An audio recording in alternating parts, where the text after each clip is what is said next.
I mean, all of us have had a personal experience where we've been in a room, or you've heard something or you've seen something. But most of the time, it's, again, you're sitting in a room in the dark or in the daytime. I mean, ghosts come out all times of day. I believe that I don't think that just night times when they like to participate. Absolutely. But, a lot of it is, with the investigation, is about having people go and, I ask 3 members to review every piece of evidence so that we're getting different points of view. Different people hear different things. And so then you always have that option of saying, okay, she heard this and he heard that, and we have this third person who thought they heard something, but we can't quite figure out what it is. Because I might think, oh, that was an awesome EVP, and somebody will be like, oh, no, that was somebody scraping a chair across the floor. Yeah, so you have that reinforcement of saying, okay, yes, do we all agree that this is an important piece of evidence?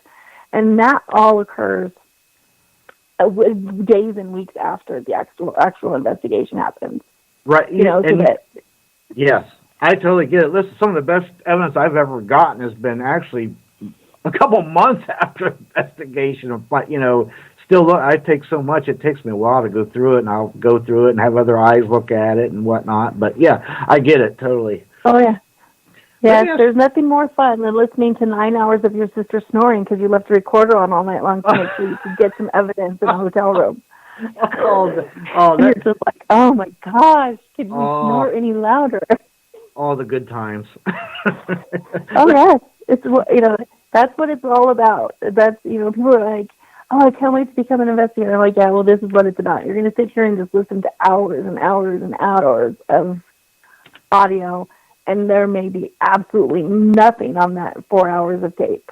But you have to listen to every second of it. Oh, yeah, absolutely. Hey, let me ask you something. You said you seen your first apparition, I don't know, age 20 or something like that, or somewhere like that? I was in my mid-20s. Or mid-20s. Well, let me ask you, how was that experience when you seen your first apparition? Well, ironically enough, you would think that it would be a terrifying experience. But, it really wasn't. It was a situation, again, my daughter, she was about 6 years old. She had been really sick. And I woke up in the middle of the night, just straight woke up. None of that, like, blinking your eyes open like we all do and stretching. It was just kind of like I sat straight up out of bed and just knew that something was going on. And standing at the end of my bed was this woman, and she was wearing, like, a house dress. I don't know if anybody knows what a house dress is, but back in the 50s and 60s, they used to have, like, house dresses, and they were, like, nightgowns, kind of. Right, I know. Mm-hmm. And she had long, dark hair, and so she just kind of looked at me, and then she walked out of my room, and without even thinking, I got up to follow her. It was just kind of instinctual.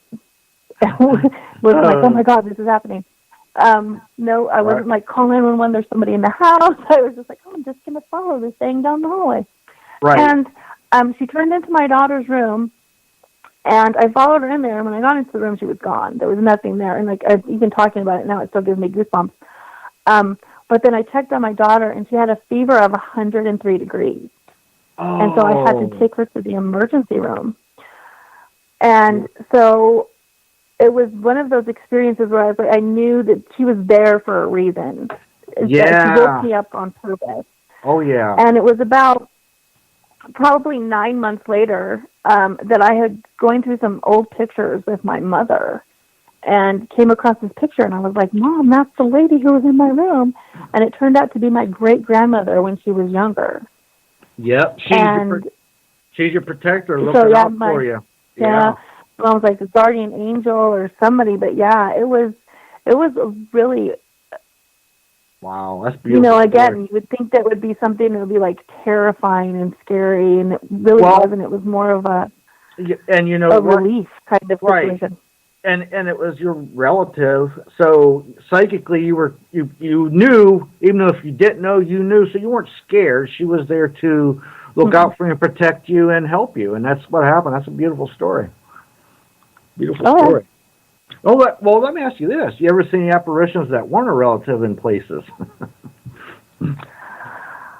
I have seen, well, we call them shouter figures. I don't know if, Yeah. this is this phenomenon that we all talk about, of these dark masses that kind of tend to hang out in certain places. And I've caught a couple of those out of the corner of my eye on a couple of investigations. The biggest thing was this was just probably, a little over a year, 2 years ago.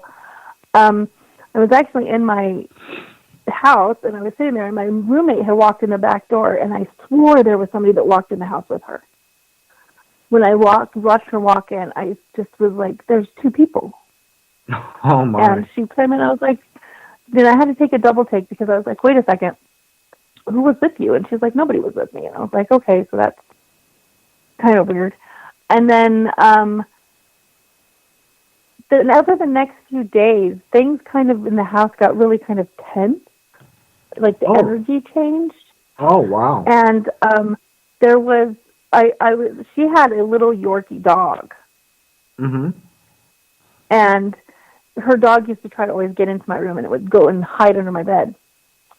And I was sitting in my room one day, and I went out to the restroom, and I came back into the bedroom, and I swear I saw her little dog just run right into my room underneath the bed.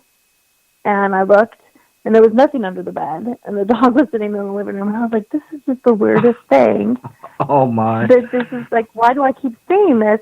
And then there was a dark corner in the back of my closet, and it was really ominous. And I think that there was this entity or energy of some kind living in my closet. Mm-hmm. And it was not a happy energy. It was a very negative energy. And my mother, she came and brought me a cross. She's like, you need to have a cross in here, because she was like, this is just weird. And yeah, I ended up actually, because I wanted to cleanse the house and I needed my roommate and everybody to be gone to do that, I had actually salted this thing into my closet, and I lived with it for like 2 weeks, salted in my closet so that I could wait to, go and cleanse the whole house when there was nobody in it, to make sure that I got all of that negative energy out. Absolutely. Now, you say this came in behind your, what did you say, your sister? Was that what you said, or your friend? Behind my roommate. Behind your roommate. No, she was my roommate, yeah. So, you know what it almost sounds like? Just followed her in the house.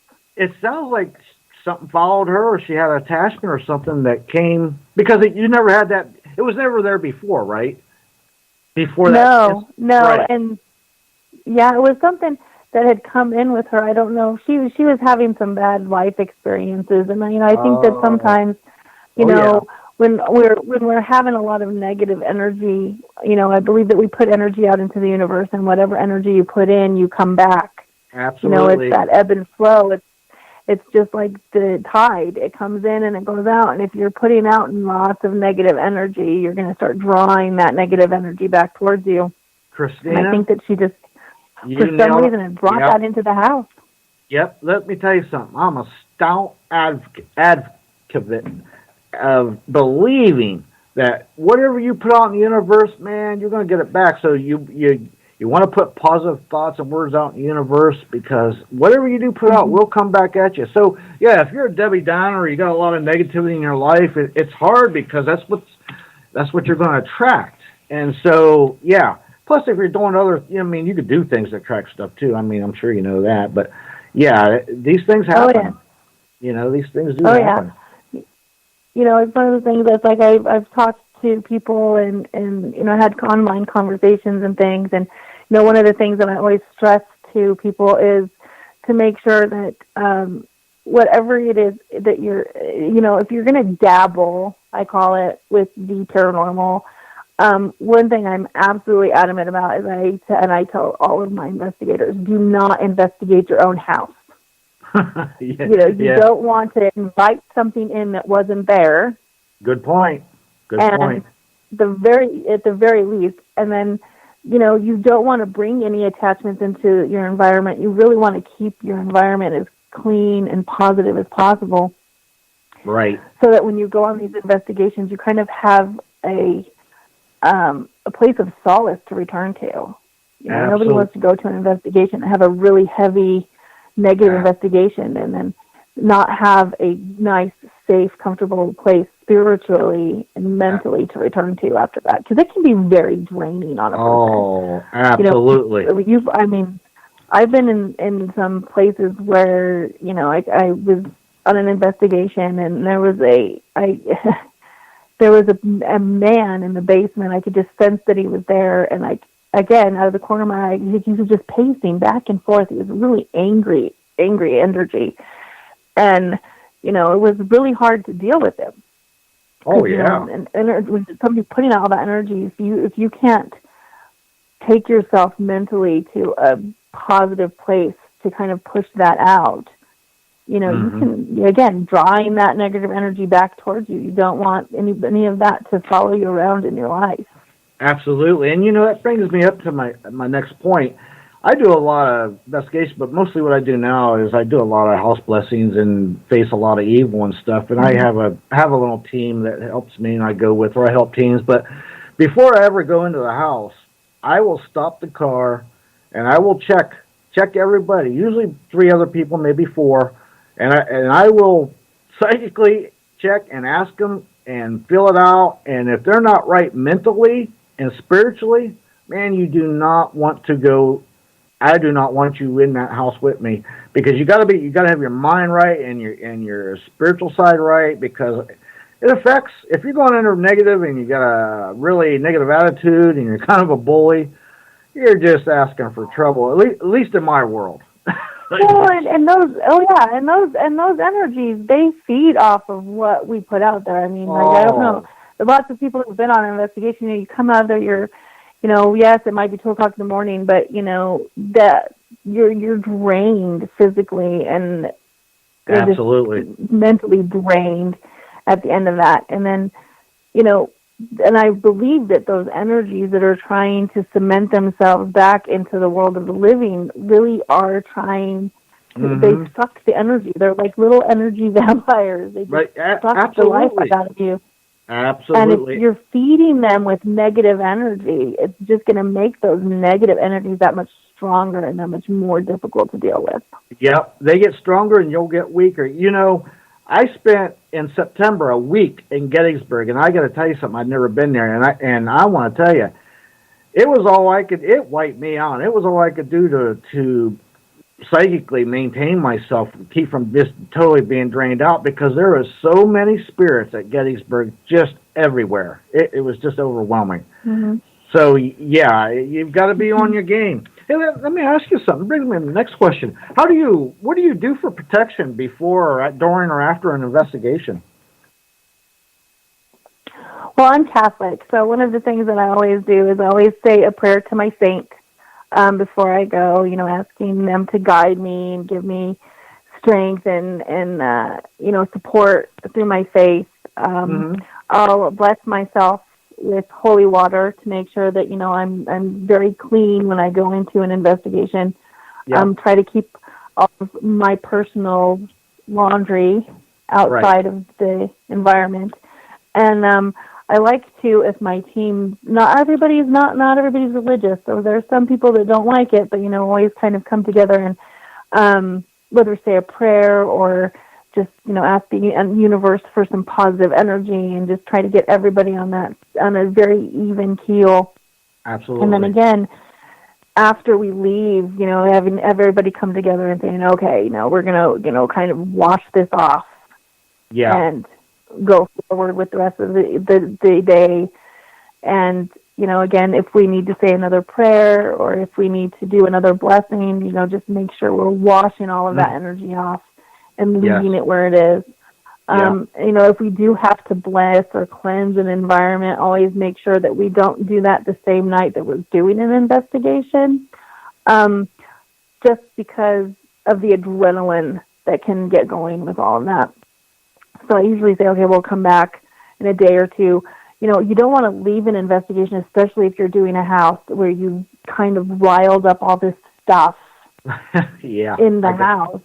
And you're going to, it's like, we're going to come in here and we're going to, irritate all of your energies and then we're just going to leave you here to stew in it for a while. So I really like to make sure that, we're, as we're Right. taking equipment down and doing that stuff, that we're